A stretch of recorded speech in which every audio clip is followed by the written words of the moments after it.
Come può un semplice atto di altruismo cambiare tutto, riscrivendo il percorso di chi meno te lo aspetti e illuminando il cammino verso la vera gioia? Ciao, sono Rossana e oggi vi porto nel cuore di Bologna, dove un compleanno senza torta ha innescato una serie di eventi inaspettati, rivelando che il più grande dei doni non è un oggetto, ma un legame indissolubile che può riscrivere il destino. La pioggia batteva insistentemente sui vetri della piccola pasticceria, nel cuore di Bologna.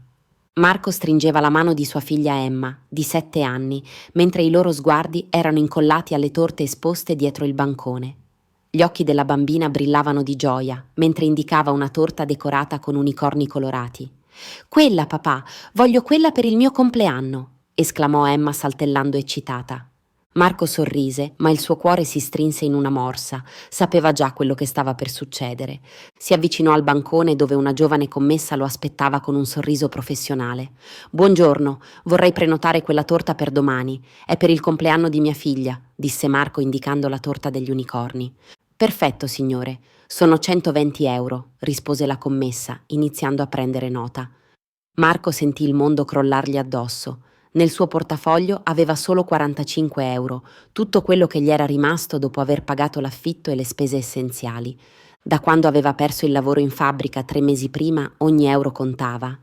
«Io potrei pagarla a rate?» chiese con voce tremula, mentre Emma lo guardava con fiducia assoluta. La commessa scosse la testa con dispiacere. «Mi dispiace, signore, ma dobbiamo ricevere il pagamento completo al momento della prenotazione». Marco abbassò lo sguardo, sentendo le guance arrossire per l'imbarazzo. Emma tirò la sua giacca. «Papà, cosa succede? Possiamo prendere la torta?» chiese guardandolo con i suoi occhioni. «Amore, forse potremmo scegliere qualcosa di più semplice», mormorò Marco, indicando una torta più piccola che costava 60 euro, ma anche quella era fuori dalla sua portata. Proprio in quel momento, una donna elegante sui 40 anni, Giulia, vestita con un cappotto di cashmere grigio, si avvicinò al bancone. Aveva sentito tutta la conversazione e osservava la scena con attenzione. I suoi occhi si posarono su Emma, che ora sembrava confusa e delusa. «Scusi», disse la donna rivolgendosi alla commessa, «pago io la torta per la bambina». Marco si voltò di scatto, sorpreso. «No, signora, non posso accettare». Lei le mise la mano sulla spalla dicendo «Per favore», insistette la donna con un sorriso gentile, «mi lasci pagare. So quanto sia importante un compleanno per una bambina». Emma guardava alternativamente suo padre e la sconosciuta, non capendo cosa stesse succedendo. La donna teneva in mano una carta di credito dorata. «Prenda quella torta degli unicorni», disse alla commessa, «e aggiunga anche delle candeline colorate». Marco sentì gli occhi riempirsi di lacrime. «Signora, io non so come ringraziarla, gliela ripagherò, glielo prometto». «Non deve ripagarmi niente», rispose Giulia dolcemente, «ma mi piacerebbe esserci alla festa». Marco esitò. Era un uomo orgoglioso, ma vedendo la gioia tornare sul viso di Emma, annuì lentamente. «D'accordo, Emma, ringrazia la signora». «Grazie, signora», esclamò Emma, abbracciando le gambe di Giulia. Mentre uscivano dalla pasticceria, Giulia non riusciva a togliersi dalla mente l'immagine di quel padre e quella figlia. C'era qualcosa in loro che la toccava profondamente, forse perché le ricordava la sua infanzia difficile, quando anche sua madre lottava per arrivare a fine mese. Il giorno seguente, Giulia arrivò all'indirizzo che Marco le aveva dato, un palazzo popolare nella periferia di Bologna, dove l'intonaco si staccava dai muri e le scale erano illuminate da luci al neon tremolanti. Salì al 3° piano e bussò alla porta del piccolo appartamento. Marco le aprì, visibilmente imbarazzato.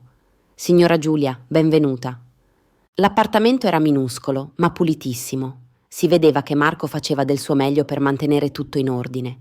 Nel salottino, decorato con addobbi colorati fatti in casa, c'erano 3 bambini, Emma e 2 suoi compagni di classe. «Papà ha preparato tutto da solo», disse Emma orgogliosa, correndo verso Giulia. «Guarda, abbiamo fatto le decorazioni insieme». Giulia osservò i disegni attaccati alle pareti, i palloncini di carta crespa e la tavola apparecchiata con piatti di plastica colorati. Tutto era semplice, ma fatto con amore. «È bellissimo, Emma», disse Giulia, genuinamente commossa. Durante la festa, Giulia osservò Marco interagire con i bambini. Era paziente, affettuoso e si vedeva chiaramente quanto amasse sua figlia. Quando arrivò il momento della torta, gli occhi di Emma si illuminarono vedendo gli unicorni colorati. «Esprimi un desiderio, principessa», disse Marco, accendendole le candeline. Emma chiuse gli occhi forte forte e soffiò. Giulia si chiese quale fosse il suo desiderio. Dopo che i bambini finirono di giocare e i genitori vennero a prenderli, Giulia rimase per aiutare a riordinare.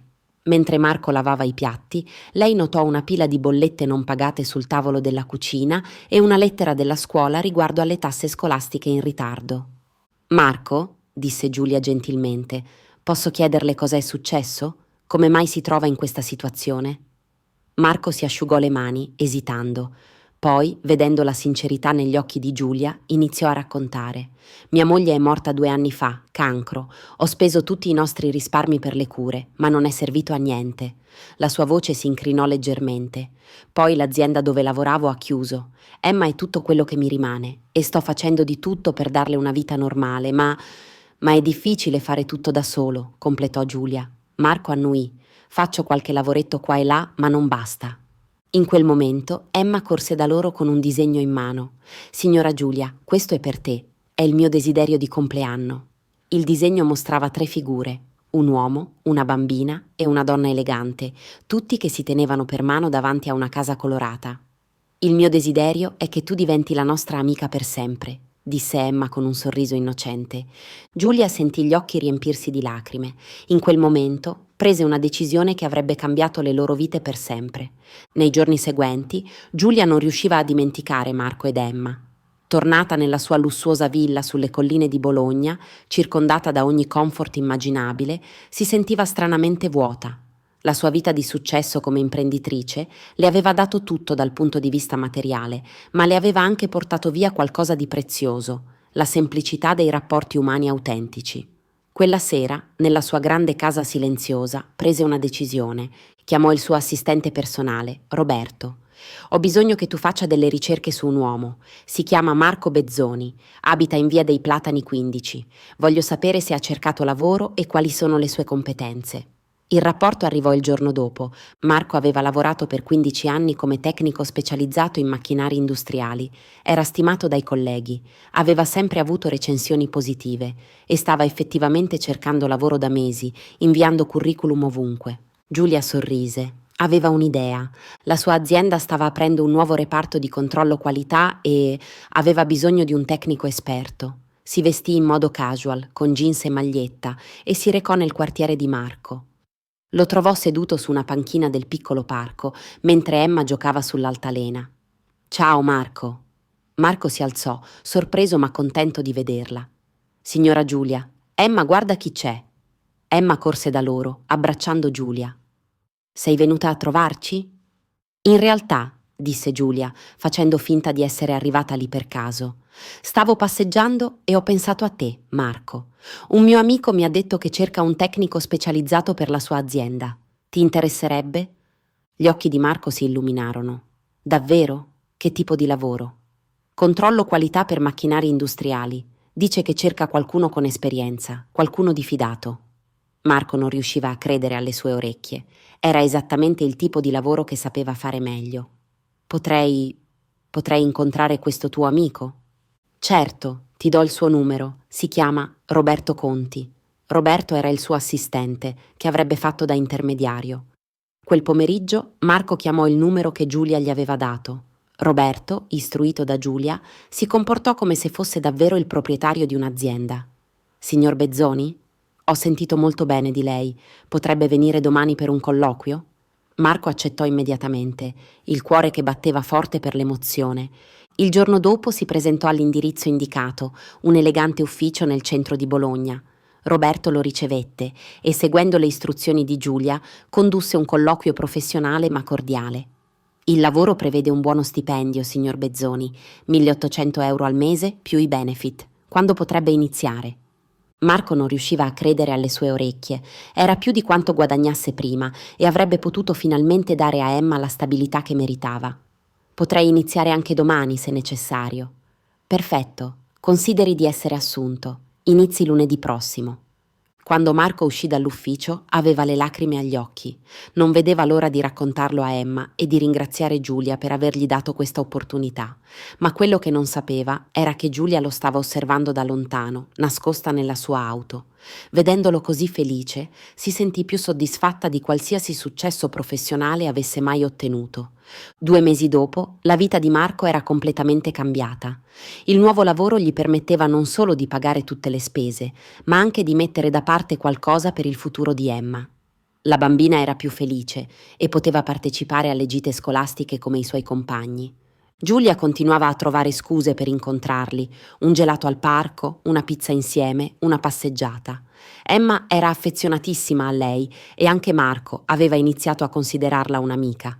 Una sera, mentre cenava da sola nella sua grande casa, Giulia ricevette una telefonata da Roberto. «Signora Ricci, c'è un problema. Marco Bezzoni ha scoperto tutto». Il cuore di Giulia si fermò. «Come?» Ha riconosciuto la sua foto in una rivista di economia. C'era un articolo sulla sua azienda. Ha messo insieme i pezzi e ha capito che lei è la vera proprietaria dell'azienda dove lavora. Giulia chiuse gli occhi. Sapeva che prima o poi sarebbe successo, ma sperava di avere più tempo per decidere come gestire la situazione. Il giorno dopo, Marco si presentò al suo ufficio. Era nervoso ma determinato. «Signora Ricci», disse quando fu introdotto nel suo lussuoso ufficio, «dobbiamo parlare». Giulia lo fece accomodare, il cuore che batteva forte. «Perché?» chiese Marco semplicemente. «Perché hai fatto tutto questo per noi?» Giulia lo guardò negli occhi e decise di essere completamente onesta. «Perché quando ti ho visto con Emma in quella pasticceria, ho visto me stessa da bambina.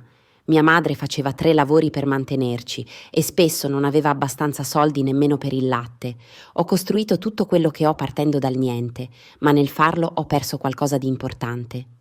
«Cosa?» chiese lui. «La capacità di amare davvero. Ho avuto tutto, Marco, ma non ho mai avuto una famiglia. Non ho mai avuto qualcuno che mi guardasse come Emma guarda te». Marco si commosse vedendo la vulnerabilità negli occhi di quella donna forte e di successo.